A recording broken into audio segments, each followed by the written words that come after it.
السلام عليكم ورحمة الله وبركاته. الحمد لله والصلاة والسلام على رسول الله وعلى آله وصحبه ومن والاه. எல்லா புகழும் அல்லாஹ்வுக்கே உரியது. அவனுக்கே நன்றி செலுத்துகிறோம். அல்லாஹ்வின் உதவியை நாடி நிற்கிறோம்.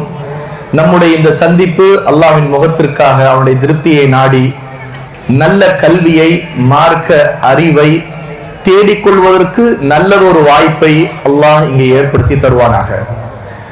அறிவு தேடலில் கல்வியை, மார்க்க அறிவை தேடிக்கொள்வதில் பெற்றோர்களின் பங்கு அது எங்கிருந்து தொடங்குகிறது? ரொம்ப லேசான சில விஷயங்களிலிருந்து ஆரம்பிக்கிறேன். அல்லாஹ் சுப்ஹானஹு வ தஆலா நமக்கு ஒரு நபியை அனுப்பினார். அவர்தான் இறுதி நபி, கடைசி நபி. அந்த நபி இந்த மார்க்கத்தை மிக தெளிவாக எல்லா மக்களுக்கும் புரிய விதத்திலே எடுத்து சொன்னார்கள்.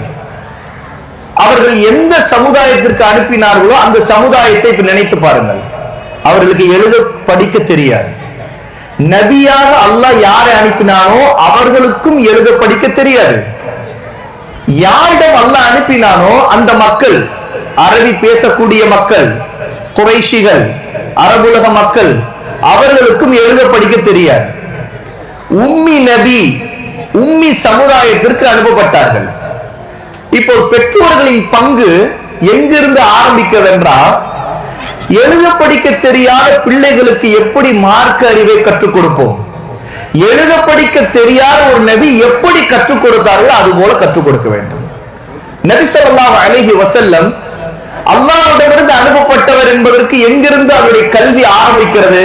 அல்லாஹ் ஜிப்ரீல் அலைஹி ஸலாத்து வஸலாமை அவரிடம் அனுப்பினார். அந்த வரலாறு நமக்கு ஞாபகம் இருக்கும்.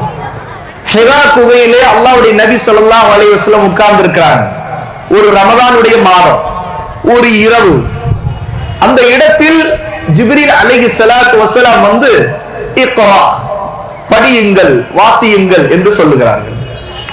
நபி ஸல்லல்லாஹு அலைஹி வஸல்லம் லா அத்ரி மா நபி காரி, நான் வாசிக்க தெரிந்தவன் இல்லையே என்று சொல்லுகிறார்கள். ஜிப்ரீல் ரசூலுல்லாஹி ஸல்லல்லாஹு அலைஹி வஸல்லம் அவர்களுக்கு பக்கத்தில் வந்து நெருக்கமாக கட்டி பிடிக்கிறார்கள். பிறகு விட்டுவிட்டு திரும்ப இக்ரா, படியுங்கள், வாசியுங்கள் என்று சொல்லுகிறார்கள்.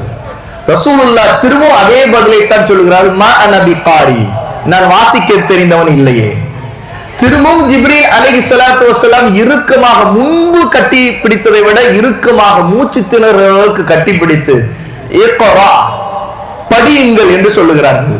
ரசூலுல்லாஹ் அதே பதிலை மா நபி காரி, நான் வாசிக்க தெரிந்தவன் இல்லையே என்று சொல்லுகிறார்கள். இப்பொழுது ஜிப்ரீல் அலைஹிஸ்ஸலாத்து வஸலாம் இக்ரா பிஸ்மி ரப்பிக்கல்லதி خلق خلق الإنسان من علق اقرأ وربك الأكرم الذي علم بالقلم علم الإنسان ما لم يعلم என்று ஜிப்ரீல் ஓதுகிறார்.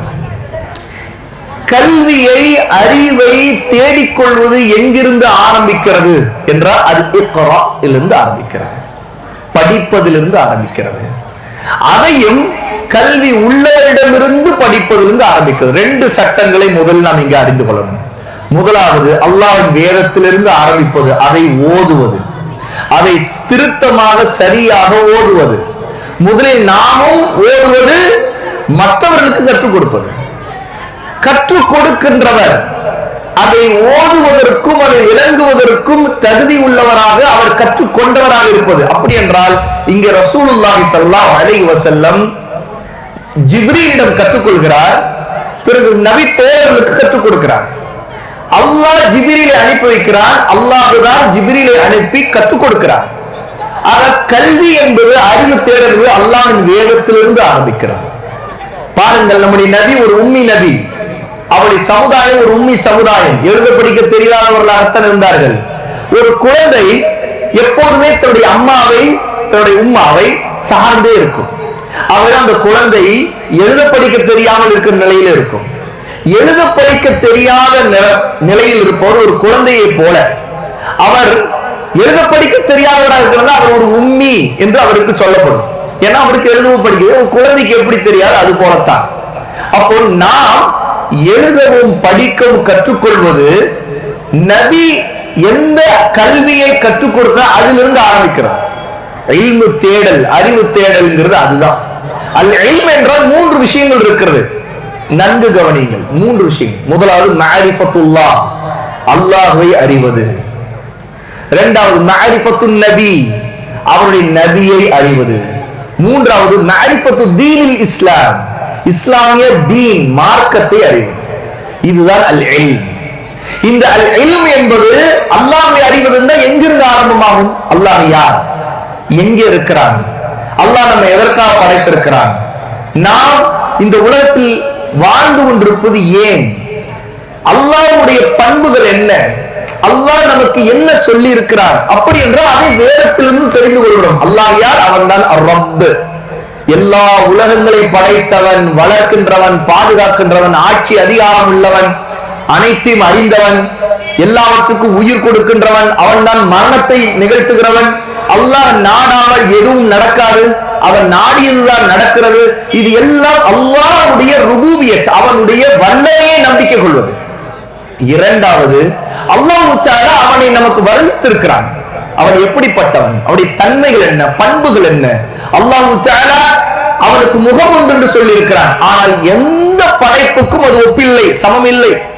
வயபுகா வஜ்ஹு ரப்பிக துல் ஜலாலி வல் இக்ராம், எல்லாம் அழிந்துவிடும். குல்லு மன் அலைஹா ஃபான், இதன் மீது இருக்கிற எல்லாம் அழிந்துவிடும், இந்த வானம் பூமி எல்லாம் அழிந்துவிடும்.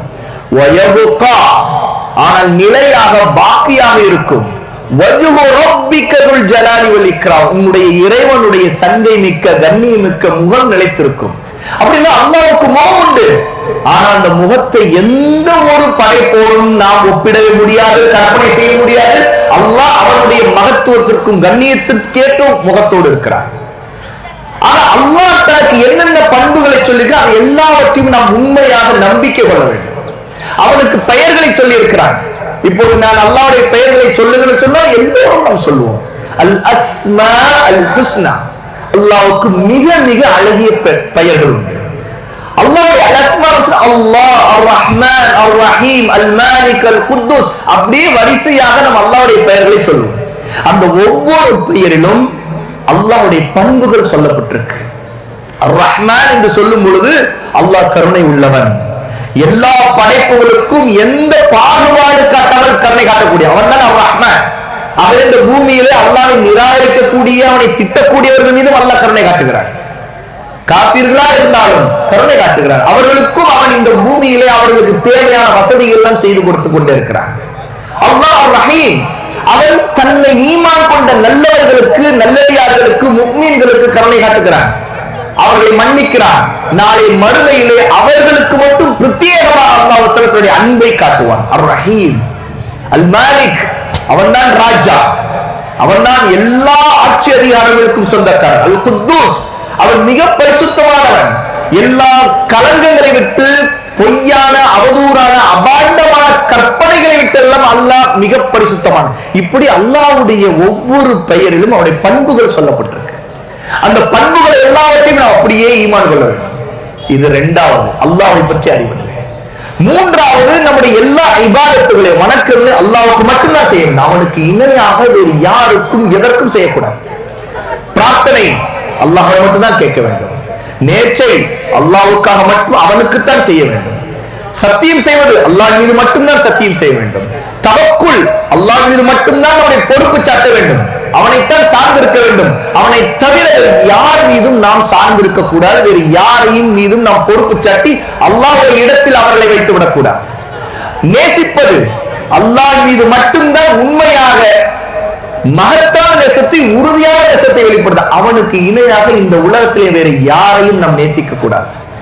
அவன் நம்முடைய இபாதத்துகள், அது உள்ளத்தால் ஆன இபாதத்துகளாக இருக்கட்டும், நம்முடைய செயல்களால் ஆன இபாதத்துகளாக இருக்கட்டும், நம்முடைய தொழுகை, நோன்பு, மற்ற பொருளாதாரத்தின் மூலமாக ஜக்காத், சதக்கா, எந்த வகையான இபாதத்துகளாக இருக்கட்டும் அல்லாஹ் ஒருவனுக்கு செய்ய வேண்டும். ஆக அல்லாஹ்வை அறிவது மஅரிஃபத்துல்லாஹ்ங்கற முதல் வகை கல்வி இருக்கு. அதுல அல்லாஹ்வை பற்றி அல்லாஹ்வும் அவருடைய நபியும் நமக்கு சொல்லி இருக்கிற விஷயங்கள் எல்லாம் நாம் புரிந்து கொண்டு, அவனை உண்மையாக நம்பிக்கை கொண்டு, அல்லாஹ்வுடைய பண்புகளை, பெயர்களை மறுக்காமல், அதை நிராகரிக்காம, அதை திரிச்சு விடாமல், வேறு எந்த படைப்புக்கு ஒப்பிடாமல் அப்படியே நம்பிக்கை கொண்டு அல்லாஹ்வுக்கு கீழ்ப்படிய வேண்டும். இரண்டாவது கல்வி மாரிஃபத்துன் நபி, நபியை அறிவது. நபி யார்? நம்முடைய நபி யார்? முஹம்மது ஸல்லல்லாஹு அலைஹி வஸல்லம்.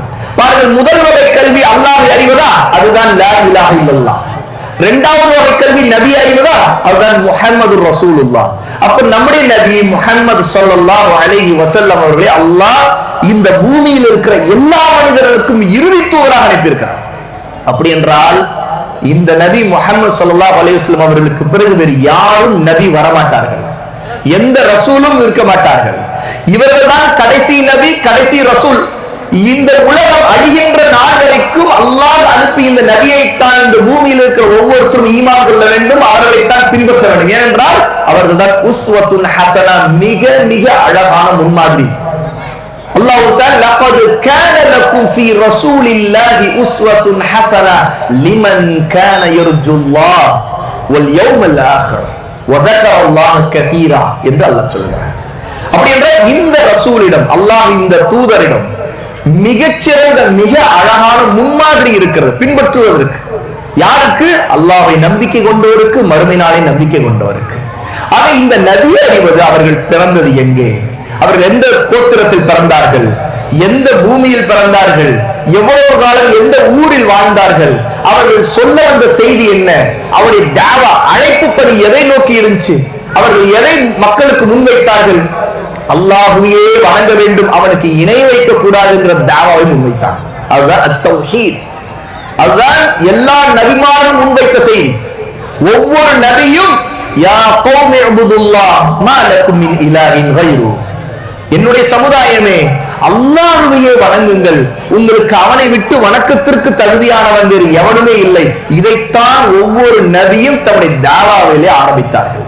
ஆக அல்லாஹ்வின் பக்கம் மக்களை அழைக்கின்ற பணி என்பது தாவாவை, தௌஹீதை, அல்லாஹ்வை வணங்க வேண்டும், ஷிர்க்கை விட வேண்டும், குஃப்ரை விட வேண்டும், இபாதத்துகள் எல்லாவற்றையும் அல்லாஹ்வுக்கு உண்மையாக ஆக்க வேண்டும். அதுல எந்த வடிவத்தில் உள்ளத்தாலோ செயலாலோ சொல்லாலோ இணை வைக்க கூடாது என்கிற அடிப்படையாக இருந்தது. இதுதான் எல்லா நபிமார்களும் செய்தார்கள்.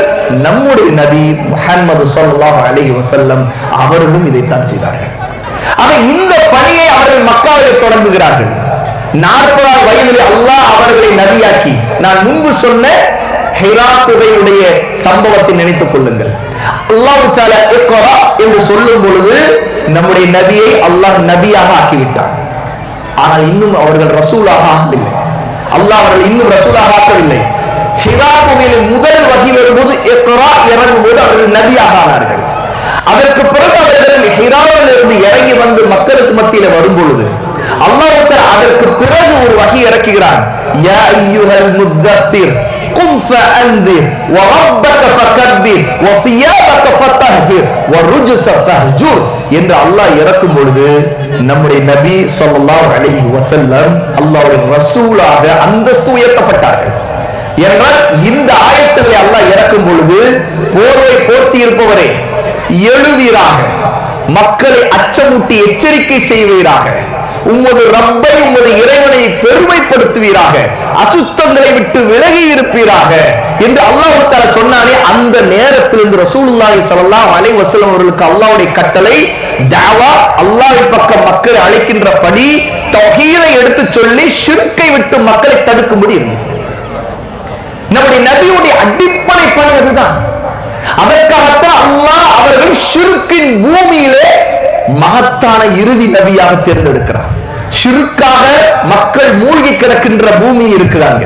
எது அல்லாஹ்வுக்கு மிக பிடித்தமான பூமியை ஷிர்கின் பூமியாக ஆக்கி வைத்திருந்தார்கள். யார்? குறைஷிகள். அதுவும் எந்த இடத்தில்? அல்லாஹ்வுக்காக கட்டப்பட்ட முதல் மஸ்ஜித் காபத்துல்லாஹ் இருக்கின்ற இடத்தில்.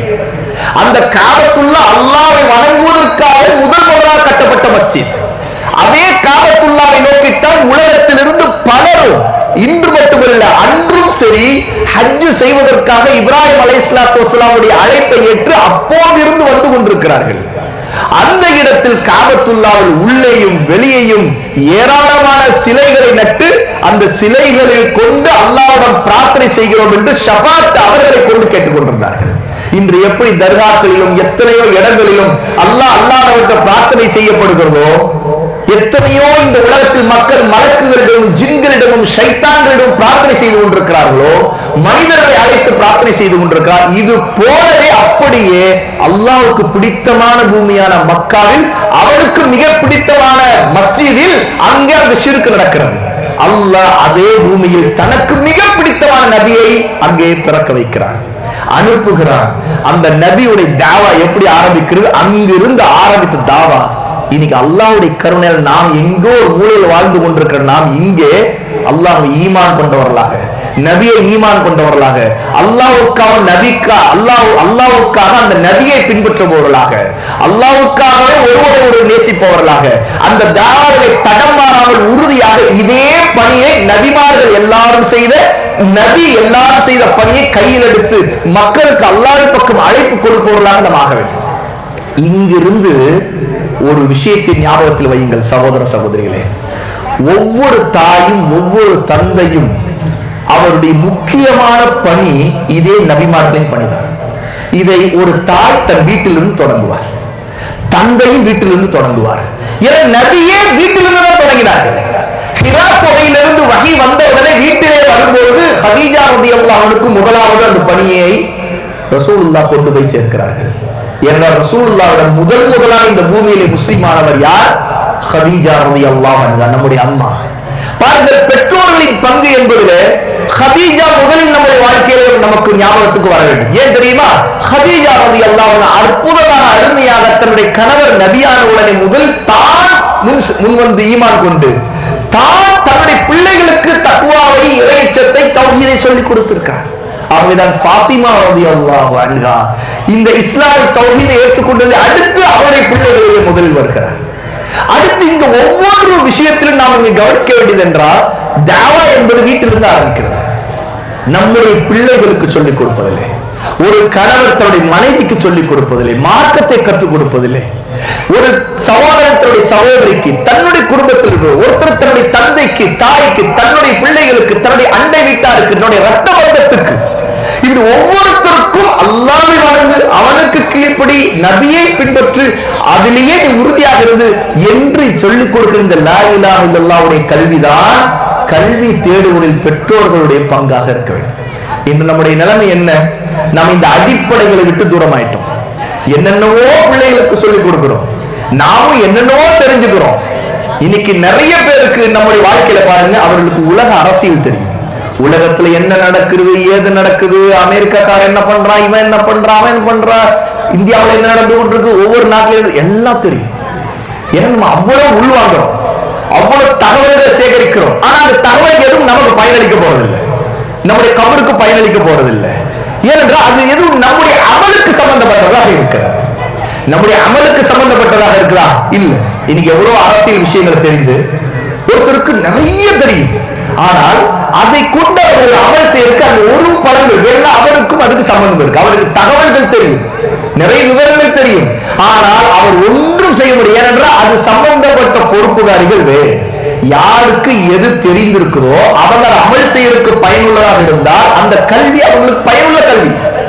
ஒருவர் ஆட்சியாளர், அவருக்கு ஆட்சியாளர்கள் தெரிந்திருக்க வேண்டிய விஷயங்கள் அவர் தெரிந்திருக்க வேண்டும். உலக அரசியலா இருக்கட்டும், தங்களுக்கு தன்னுடைய நாட்டிற்கு எதிராக நடக்கின்ற சதிகளாக இருக்கட்டும், என்று அவர் பொறுப்புதாரி. அவரை நம்பி அவருக்கு கீழ் மக்கள் இருக்கிறார்கள், அவர்கள் சட்டம் ஒழுங்கை நிலைநாட்டுகிறார். அப்படி என்றால் அவர் நிறைய விஷயங்கள் தெரிந்திருக்க வேண்டும். ஆனால் சாதாரண மனிதர்கள் இன்று நாம் சேகரித்துக் கொண்டிருக்கிற எவ்வளவு தகவல்கள் அந்த இடத்தில் அதே அளவுக்கு குர்ஆனுடைய சுன்னாவுடைய கல்வியை நாம் நிறைய தேடிக்கொண்டோம் என்றால் அது எவ்வளவு மகத்தான நம்முடைய ஈமானை அதிகப்படுத்தக்கூடியதாக மாறி இருக்கும். நினைத்து பாருங்க. ஆனா இன்று நாம் பயனுள்ள கல்வியிலே கவனம் செலுத்துவது மிக மிக முக்கியமான, அதிலே நாம் கோட்டை விடுவோம். இன்னைக்கு நிறைய பேர் சமூக ஊடகங்கள் இருக்கிறார்கள், வேறு வேறு தளங்களிலே அவர்கள் நிறைய விஷயங்களை உள்வாங்குகிறார்கள். ஒரு யூடியூபுக்கு போனால் அங்கே நிறைய வீடியோஸ் பார்க்கிறார்கள், அல்லது ஒரு பேஸ்புக்கில் நிறைய விஷயங்களை பார்க்கிறார்கள். எவ்வளவு நேரங்களே அதை செலவழித்திருப்பார்கள். அவருடைய நேரம், அவருடைய மொபைலில் எவ்வளவு நேரம் செலவழித்திருக்கிறார்கள் என்று பார்த்தால் அவர்களுக்கு பிரமிப்பாக இருக்கும். இவ்வளவு நேரம் நான் இதுதான் போயிருக்கிறது. ஒரு விதத்தில் இது மிகப்பெரிய திசை திருப்பல். நம்மை நாமே திசை திருப்பிக் கொள்கிறோம், நம்முடைய நேரங்களை அப்படி வீணடித்து விடுகிறோம். அது என்ன பலனும் அளிக்காமல், அல்லது அதுல ஏதேனும் ஒரு விவாதம், ஏதேனும் ஒரு அரசியலோ அல்லது வேறு விஷயங்களோ ஒரு தர்க்கம், ஒரு விவாதம், கடைசியில பேசி முடிக்கும் போது ரெண்டு நிலைகள் ஏதாவது ஒன்று ஏற்பட்டிருக்கும். ஒண்ணு, இவருடைய நிலைப்பாடுபடி ஒரு தர்க்கத்தை இன்னொருத்தர் ஏற்காதது போது ரெண்டு பேரும் தர்க்கம் செய்து முடித்து ஏதோ ஒரு மனக்கசப்புக்கு விலகி இருப்பார்கள். அல்லது ரெண்டு பேரும் ஒரு ஒத்த கருத்துக்கு வந்துட்டு மூன்றாவது ஒரு ஆள் இதே கருத்தில் இல்லாதவர்களிடம் இவர்கள் தர்க்கம் செய்திருப்பார்கள். இதை தவிர வேற பலன்கள் இருக்கிறதா? இந்த உலக நடப்புகள் விஷயங்களில் நாம் கவனம் செலுத்துவதில் ஒன்றுமே இருக்காது. ரசூல் ஸல்லல்லாஹு அலைஹி வஸல்லம் பயனுள்ள கல்வியை, குர்ஆனில் இருந்தும் சுன்னாவில் இருந்தும் கற்றுக் கொடுத்த கல்வியை அது அமல் செய்வதற்காக உள்ள கல்வியாக இருக்கு. நம்முடைய ஈமானை அதிகப்படுத்தக்கூடியதாக இருக்கிறது. நபி தோழர்கள் எந்த அளவுக்கு பயனுள்ள விஷயங்களை அல்லாஹ்வின் தூதரிடம் கற்றுக்கொண்டார்கள் என்று பாருங்கள். அவருடைய வாழ்க்கை, சஹாபியாக்களுடைய வாழ்க்கையை பாருங்கள். அவர்கள் ஒவ்வொருத்தரும் குடும்பஸ்தர்கள் தான். ஒவ்வொருத்தரும் ஒரு தந்தையாக, தாயாக இருந்திருக்கிறார்கள், கணவன் மனைவியாக இருந்திருக்கிறார்.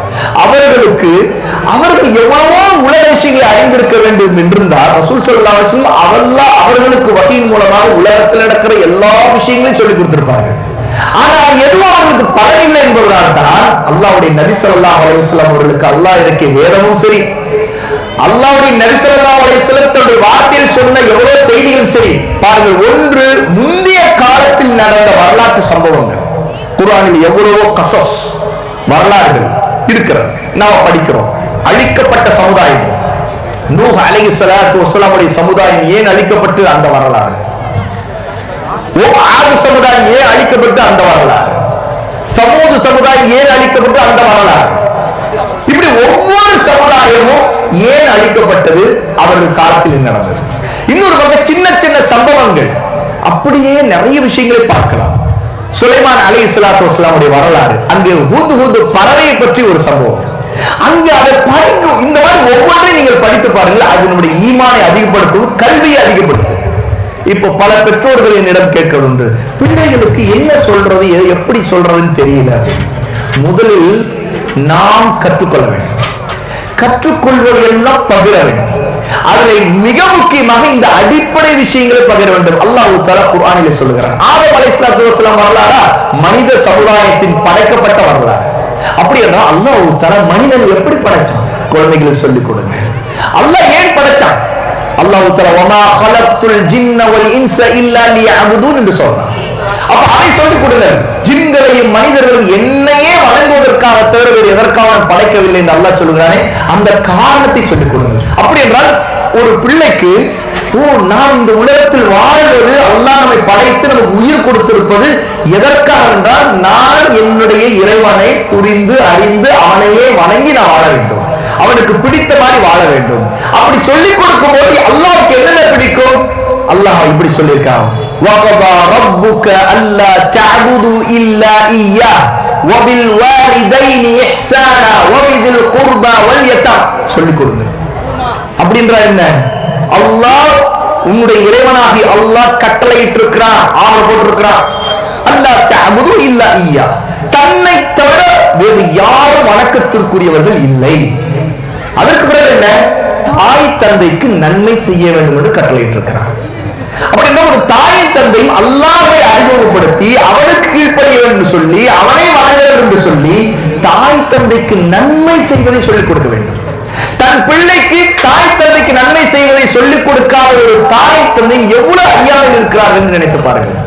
அதனால்தான் அந்த பிள்ளைகள் இதனுடைய மகத்துவம், இதனுடைய அருமை தெரியாமல் நாளைக்கு அதே தாய் தந்தையிடம் அவர்கள் தகாத முறை நடக்கிறார்கள், திட்டுகிறார்கள், அசிங்கமாக பேசுகிறார்கள், அடங்க மறுக்கிறார்கள், ஹராமானதை செய்கிறார்கள், அவர்கள் பல நேரத்தில் துரோகங்களை செய்கிறார்கள். இதெல்லாம் எங்கிருந்து வருகிறது என்றால் பிள்ளை வளர்ப்பிலே நம்முடைய தவறுகள் இருக்கிறது. ஆக நாம் கல்வியை தேடுவது என்பது நாம் அமல் செய்வதற்கும் பிள்ளைகளுக்கு கற்றுக் கொடுப்பதற்கும் அவர்களை அமல் செய்ய வைப்பதற்கும் என்று வழங்க வேண்டும். சகோதர சகோதரி, இந்த சுருக்கமான உரையிலே நான் மிக முக்கியமான சில விஷயங்களை உங்களுக்கு சொல்லுகிறேன். இதுதான் லா இலாஹ இல்லல்லாஹ்வை சரியான அர்த்தத்தை புரிந்து நம்முடைய வாழ்க்கையிலே அதனோடு தொடர்புடைய பயனுள்ள கல்வியை கற்றுக்கொள்வது, அதற்கடுத்து நம்முடைய வாழ்க்கையிலே அதை அமல் செய்வது, நம்முடைய பிள்ளைகளுக்கும் முதல் நம்முடைய வீட்டில் இருப்பவர்களுக்கும் நம்முடைய ரத்த பந்தங்களுக்கும் நம்முடைய அண்டை வீட்டாருக்கும் அதை கொண்டு போய் சேர்ப்பது, அதில் நம்மை சீர்திருத்திக் கொண்டே அவர்களையும் அரவணைத்து போவது, அதில் பொறுமை காப்பது, அதில் அல்லாஹ்வுக்காக சகித்துக் கொள்வது, அதில் வரக்கூடிய தொல்லைகளை பொறுத்துக் கொள்வதில், அதில் ஒருத்தருக்கு ஒருத்தர் மன்னிப்பது, ஒருத்தருக்கு ஒருத்தர் பெருந்தன்மையாக இருப்பது, அதில் சுன்னாவிலே வளைந்து கொடுக்காமல் சமரசம் இல்லாமல் உறுதியாக எடுத்துச் சொல்வது. அல்லாஹ்வுடைய நபி இப்படித்தான் சொல்லியிருக்கிறார்கள். உலமாக்கள் சரியான கல்வி உள்ளவர்கள் அஹ்லுல் சுன்னா எடுத்து சொல்லியிருக்கிறார்களா, அதை அடுத்து வாழ்க்கையை நாம் அமல் செய்வதோடு அதை மக்களுக்கு எடுத்து சொல்வது. இதை விட்டு நாம் எப்போதெல்லாம் வேறு தடம், வேறு ஒரு ரூட், ஒரு வழியை எடுத்துக்கொண்டு நாம் ஏதேதோ கற்பனைகளை வைத்துக் கொண்டு மார்க்க விஷயங்கள் அல்லாததையும் அல்ல மார்க்குங்கிற பேர்ல மார்க்கம் அல்லாததையும் நம்ம எடுத்து சொல்லிக் கொண்டு மக்களை ஒரு பாதையில கொண்டு போறோமோ, அப்போது என்ன ஆகும் தெரியுமா? அடிப்படையாக ரசூலுல்லாஹி ஸல்லல்லாஹு அலைஹி வஸல்லம் எந்த சத்தியத்தை இந்த மக்களுக்கு எடுத்து சொல்லி வழிநடத்தி ஒரு சிறந்த சமுதாயத்தை தர்பியா செய்து உருவாக்கினார்களோ அதை செய்யாமல் இருப்பதோடு மாறாக இந்த சமுதாயம் பல குழப்பங்களிலே, பிரிவினைகளிலே, கருத்து மோதல்களிலே விழுந்து சரியான சத்தியத்துடைய இலக்கை விட்டு திசை மாறி வேறு வேறு குழப்பங்களை விழுந்து வழி தவறுவார்கள். அல்லாஹ் நம் அனைவரையும் பாதுகாப்பானாக, அந்த மாதிரி குழப்பங்களை விட்டு பாதுகாப்பானாக. நம்முடைய பிள்ளைகளுக்கு, நம்மோடு இருக்கக்கூடிய சகோதர சகோதரர்கள் எல்லோருக்கும் சரியான சுன்னாவை பற்றி பிடிப்பவர்களாக, தாவாவிலே தௌஹீதை முன்வைப்பவர்களாக, அதிலே மற்ற விஷயங்களை போட்டு குழப்பாமல் நேரான பாதையிலே அல்லாஹ்வுக்காக ஒருவருக்கு ஒரு பொறுத்து கொண்டு எடுத்து சொல்லி பிள்ளைகளையும் அதே கண்ணோட்டத்தில் வளர்ப்பவர்களாக அல்லாஹ் நம் அனைவரையும் ஆக்குவானாக. வஆகிரு தஅவானா அனில் ஹம்துலில்லாஹி ரப்பில் ஆலமீன். அஸ்ஸலாமு அலைக்கும் வரஹ்மத்துல்லாஹி வபரகாத்துஹு.